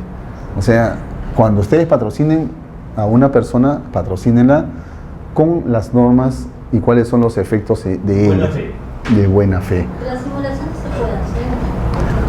puede hacer. Se puede hacer, sí. Por eso le digo, la simulación está permitida siempre y cuando no afecte a terceros. Porque si se afecta el derecho de terceros, claro que sí. Doctor, permítame rectificar. La simulación no está permitida. Está penada. No, pero tenga en cuenta el Código Civil, porque si una claro, hay simulación absoluta y simulación relativa. En la simulación absoluta, como dice el joven, el acto no existe, es nulo. Y en la simulación relativa, el acto es anulable. Y si es anulable, puede ser susceptible de ratificación. Si es susceptible de ratificación, no es nulo. Y si no es nulo, no le veo una sanción. Claro, lo recomendable es no hacerlo. Lo recomendable es no. Es lo recomendable. Porque puede emerger ahí un daño, entonces... Por eso justamente el término, o sea, si no afecta a un tercero... Incluso si se prueban, se torna ineficaz pues, respecto al acreedor. Por ejemplo, en la Pauliana pasa...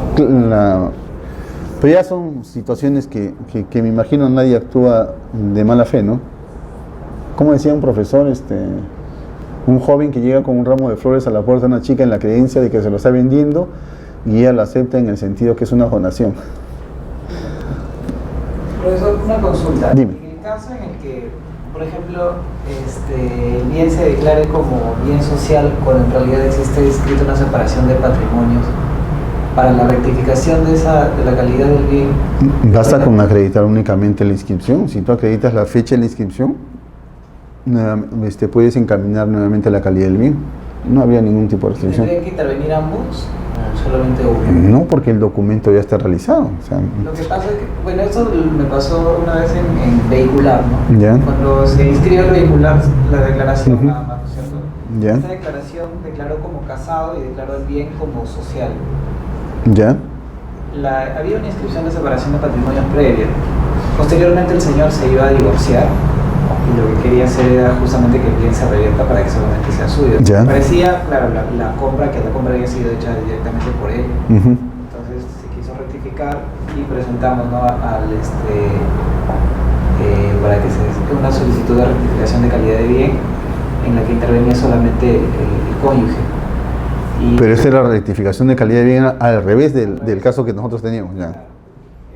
Demostrando que había una separación de patrimonios previa a la adquisición de este vehículo, en el que aparecía justamente que el único que había intervenido con el dinero había sido el cónyuge. Yo me pregunto, pero ¿no se entiende que cuando ustedes hacen la separación de patrimonios hay una liquidación de las sociedades gananciales? Y cuando hacen la liquidación de sociedades gananciales se establecen cuáles son bienes propios, cuáles bienes comunes, y ese es un documento público. ¿Y para qué declaración? Si con ese documento público yo puedo acreditar que ese bien es propio. Está inscrita, la separación de patrimonios está inscrita, entonces lo que nosotros solicitamos era que se rectifique esa calidad de bien, porque ya no era social. Pues, ¿en mérito a qué documento? La inscripción. La inscripción era anterior a la adquisición. Claro, y procedería, para mí procedería particularmente. No apelamos, pero lo observaron y solicitaron la intervención del otro cónyuge. Cuestión que ¿Para qué si había intervenido? Como te digo, ¿para qué si yo cuando hago mi separación de patrimonios, primero separo bienes propios y bienes sociales. Los bienes sociales en esa relación o está como bien propio o está como bien conyugal. Pero esté donde esté, estamos definiendo en ese documento la calidad de cada uno de los bienes a favor de quién van a quedar. ¿Para qué necesito que a futuro otra vez intervenga uno de los cónyuges en los cuales el acuerdo ya está adoptado? No le veo sentido. Lo observaron, nunca apelamos y bueno, se quedó así, ¿no? Pero siempre me quedó la duda de, no entendía yo de que requiriera la intervención. Para mí tampoco no tiene lógica, pero bueno. ¿Ya está vigente la legalidad? Claro que sí, ya está escrito, claro, y ya el acuerdo estaba antes de. Ya no había discusión ahí. Así es. ¿Cómo quejaste? Claro. Porque el cliente decidió dejarlo así. Es lo que sucede con la adjudicación de bienes a consecuencia de la liquidación de sociedades gananciales.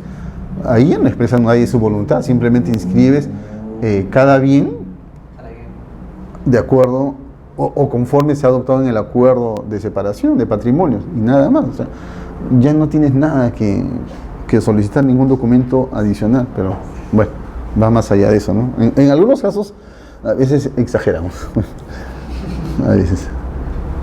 Hay que cuidar la seguridad. A veces en áreas de cuidar la seguridad a lo mejor pues se exagera, ¿no? Pero bueno. Pero en el caso que tú me dices, bueno, ya era demasiado. Bien, ¿otra pregunta? Pregunten, por favor. Aunque sea hoy día no me dejen hablando solo. A ver, sí. Bien. Lo que ahí estábamos comentando, dice artículo 3.10 del Código Civil, también tienen la calidad de bienes sociales los edificios construidos a costa del caudal social en suelo propio de uno de los cónyuges. ¿Ok?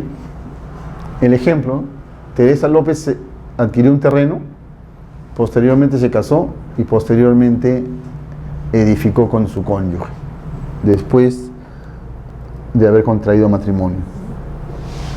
A ver. Dice, antecedentes registrales. Pedro Pérez es titular de un predio, el cual lo adquirió cuando era soltero. Ahora en la presentación del FOR declara que es casado. ¿Qué es lo que se debe de determinar? La titularidad de la edificación. Solo la edificación, ¿cierto? Porque el terreno ya tiene un propietario. Yo les hago una pregunta. ¿Y cómo acredito yo mi condición de estado civil si yo contraje matrimonio antes del año 1936? Pero usted no conteste. ¿Qué opinan ustedes? Partida, ¿no? Por la razón dispara. Claro, lo que sucede es que el registro de estado civil se creó recién en el año de 1936. Entonces, cuando nace el registro de estado civil, también nace el registro de matrimonios.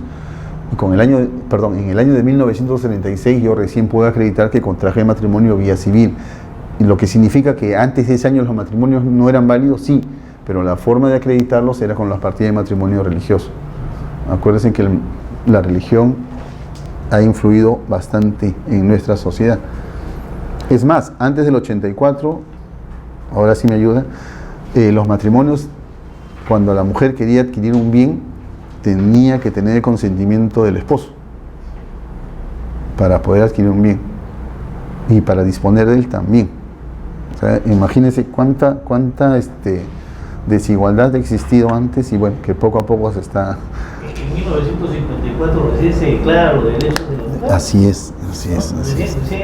Recién adquieren derechos. Y la evolución a esta época todavía es corta, ¿no? Claro. Bueno, históricamente dicen, ¿por qué el hombre no habla mucho y la mujer es comunicativa? Ustedes saben, ¿no? Han visto películas donde sale el hombre que se va a casar, ¿no? Y para poder cazar a los animales, tiene que el hombre caminar sigilosamente y en silencio, ¿no? Entonces siempre el hombre ha permanecido en silencio hasta el día de hoy.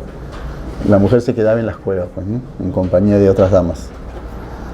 Bien, continuemos entonces. Dice, vamos a nuestro ejemplo. La idea principal es fortalecer pues el matrimonio, ¿no? Porque tengan en cuenta que nuestra sociedad como se está resquebrajando. ya casi nadie se quiere casar, o los que se casan dicen, no, ¿para qué necesito un papel? En realidad no es lo que se necesita un papel, sino cuidar la institución del matrimonio. Es algo tan cierto como velar por la prole, ¿no? Vean, en estos momentos todos los problemas de la sociedad son a consecuencia de todos los problemas matrimoniales que existen. Papá y mamá trabajan y ¿quién se queda con los niños? Guaguaguas y ¿cómo se llaman los demás instituciones que cuidan a los niños? ¿Y qué valores le estamos creando? A veces los valores de las empleadas de la casa. Por eso que a los chicos les gustan ese tipo de música y no la que les gusta a los padres. Pero en fin, bien. Bien, entonces tenemos aquí el ejemplo, ¿no? Una persona que se compra un terreno, una vez casada, edificó, y después surgen los problemas cuando se divorcian. ¿Qué hacemos cuando se liquida la sociedad de gananciales? Bueno, la solución está en la norma, ¿no? Establecer a quién le corresponde la edificación, justamente para a posteriori, cuando existan los problemas de divorcio, poder liquidar solamente los bienes que correspondan a la sociedad de gananciales.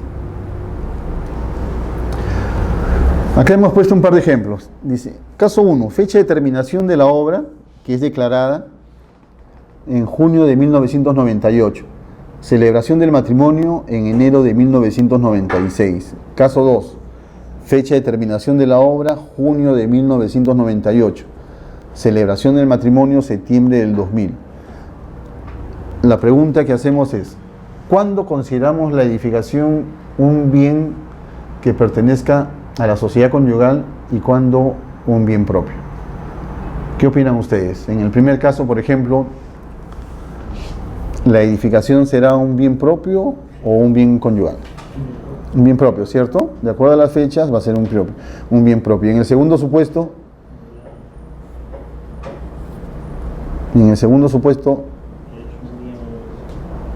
la terminación de la obra fue en el 98 y recién se contrajo matrimonio en el 2000.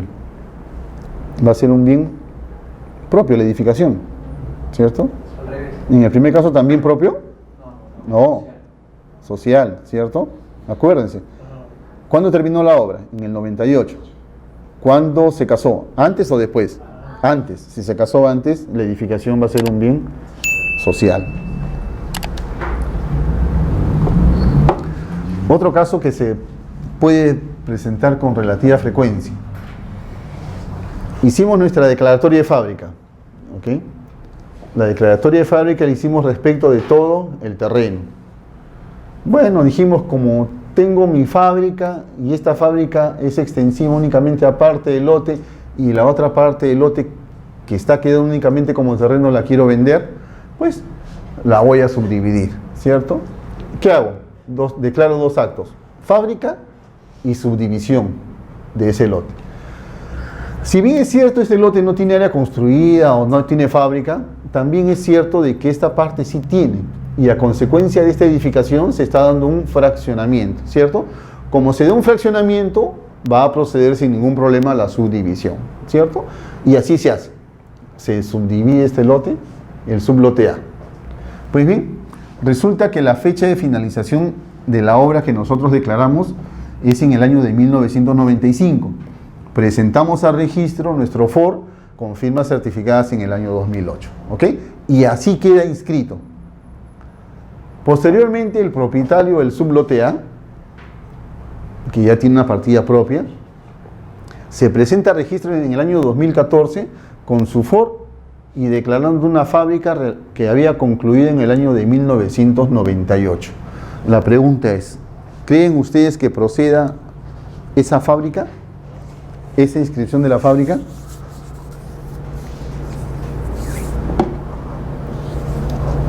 Hablamos con el administrador para que lo exonere del examen a quien dé la respuesta correcta. ¿Qué opinan? Vean las fechas.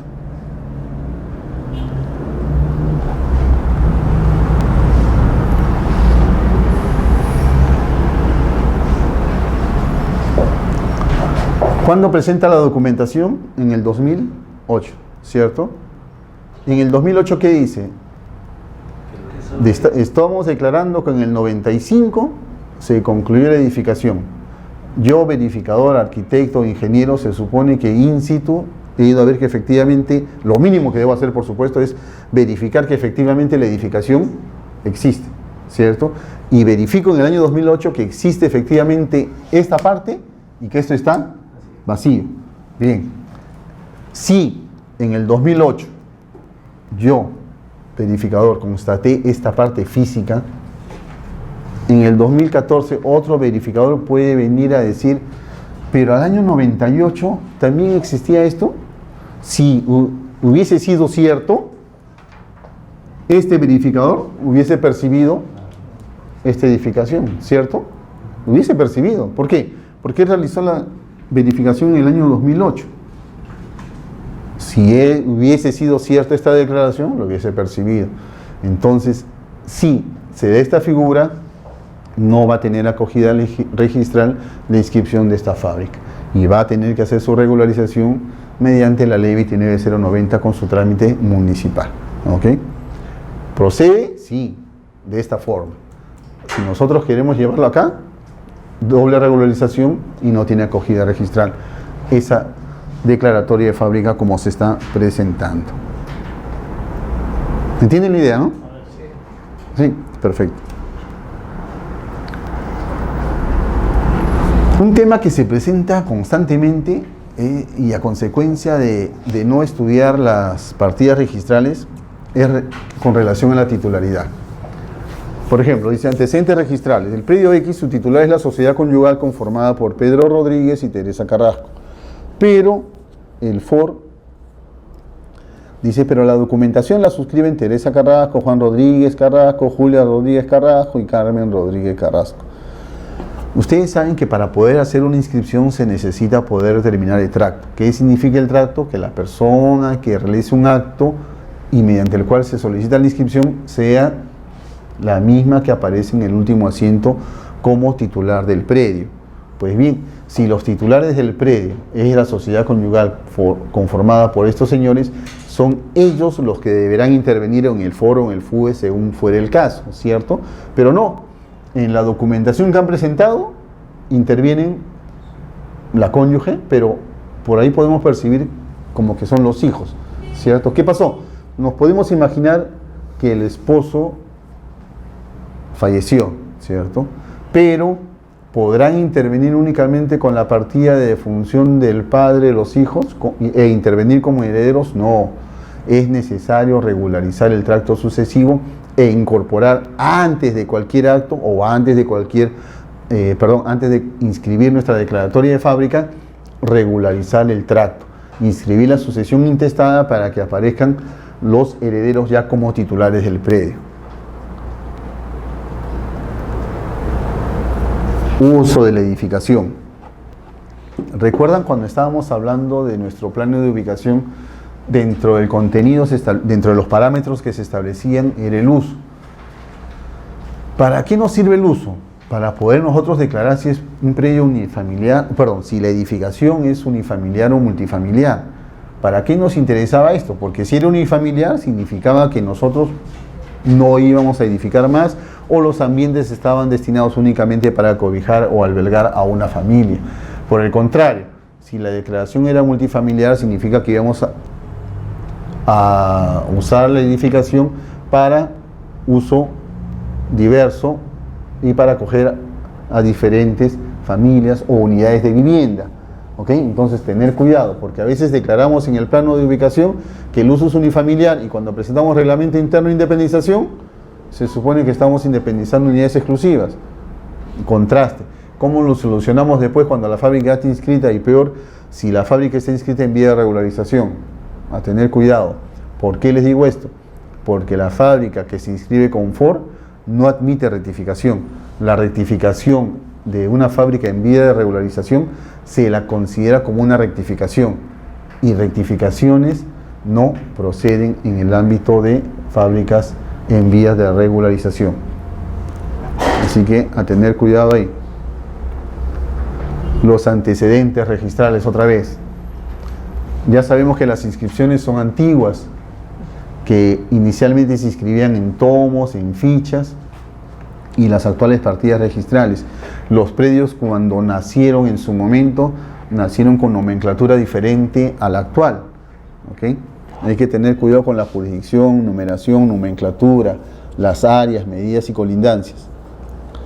Con el transcurso del tiempo estos datos pueden variar. Por ejemplo, un predio que antes estaba ubicado en San Martín de Porres con la denominación de manzana y lote y con frente a una calle determinada. Y cuando presentamos la documentación del FOR, como no hemos visto la partida registral, ¿qué hacemos? Ponemos únicamente los datos que nos da el propietario y le consignamos el distrito en el cual está actualmente, Los Olivos.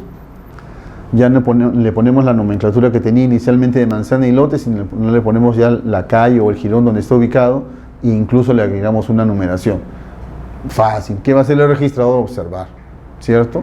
No se adecúa la información a los antecedentes registrales porque en la partida registral todavía están los datos antiguos. Previo a eso, ¿qué tenemos que hacer? Cambiar la jurisdicción, ¿ok? Actualizarla o rectificarla según sea el caso, inscribir la nomenclatura o la numeración. ¿Nos podemos evitar complicarnos la vida? Sí. ¿Cómo? Revisando los antecedentes registrales.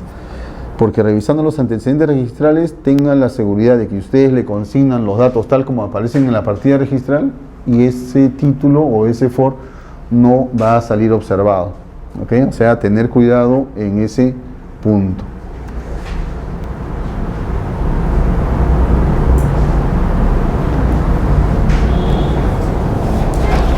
Igual en la titularidad. A veces ya se transfirió el predio y sin embargo no se ha actualizado el tracto.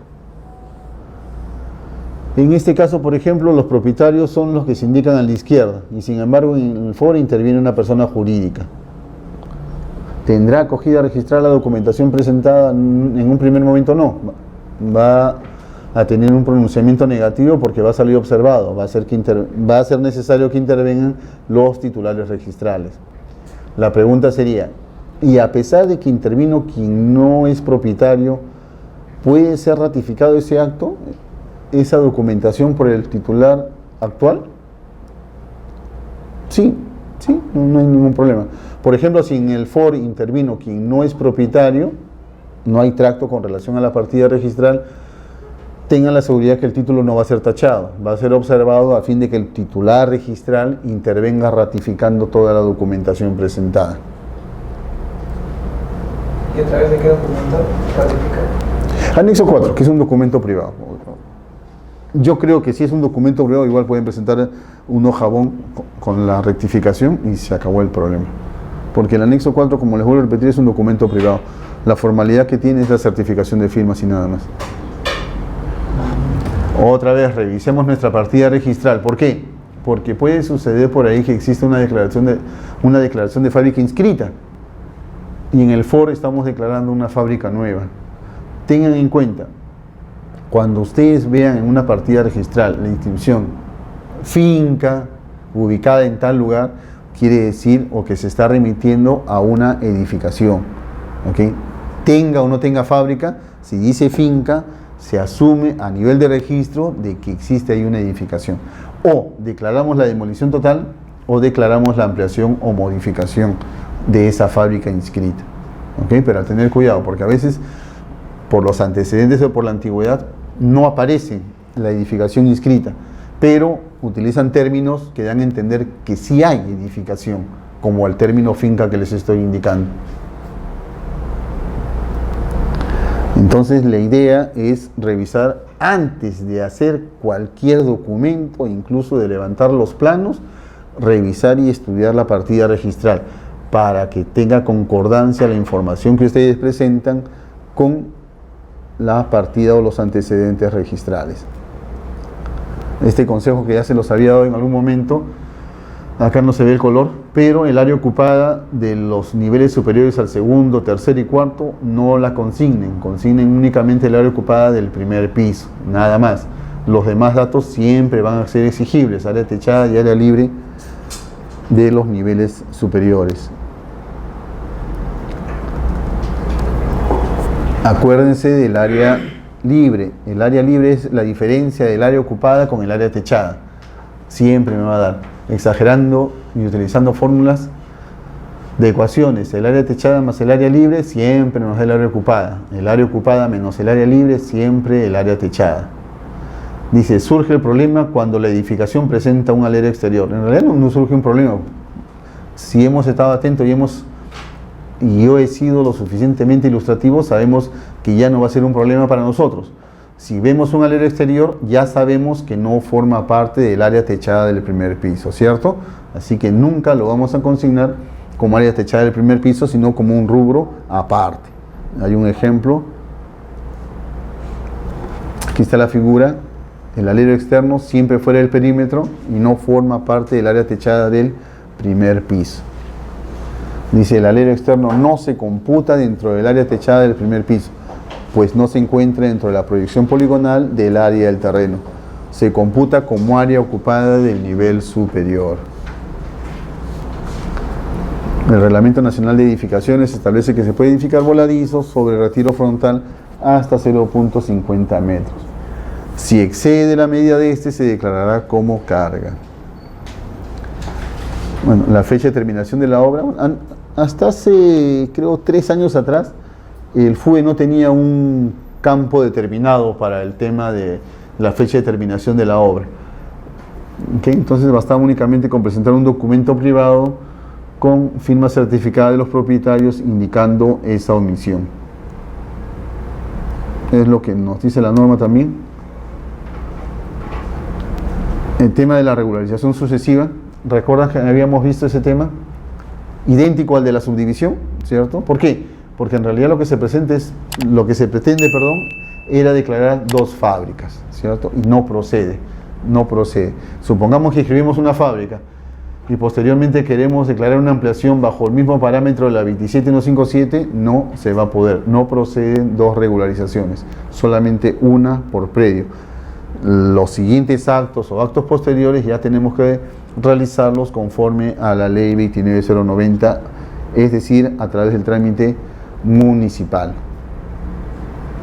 Un ejemplo. Dice, se inscribió mediante FOR una fábrica declarándose que la misma había concluido en julio del 90. Supongamos que la inscripción se realizó en el año 2008.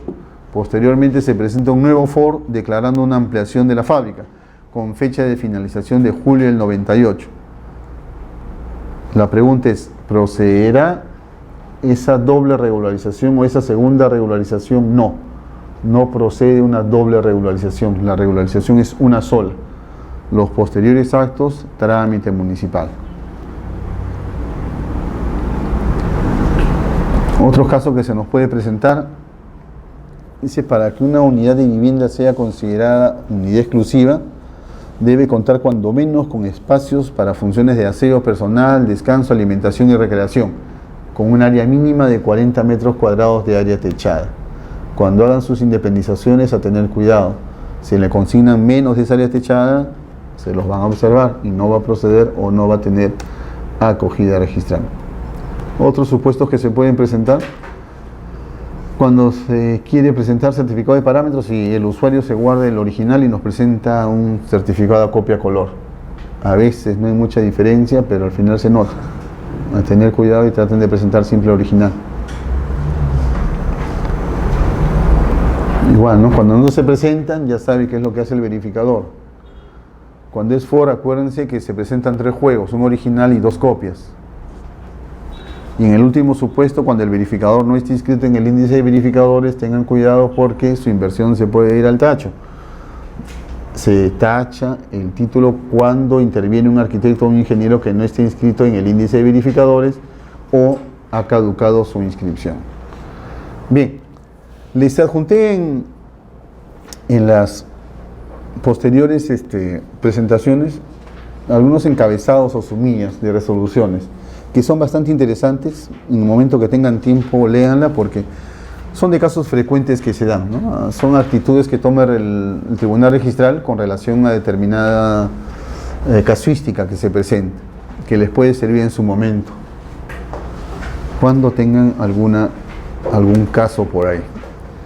Bien, jóvenes, con esto damos por concluido el módulo con lo que respecta al saneamiento de fábrica, y será hasta una próxima oportunidad, si es que no tienen alguna pregunta. Ninguna. Se conservan ustedes firmes. Bien, muchas gracias por la atención. Gracias, buen fin de semana.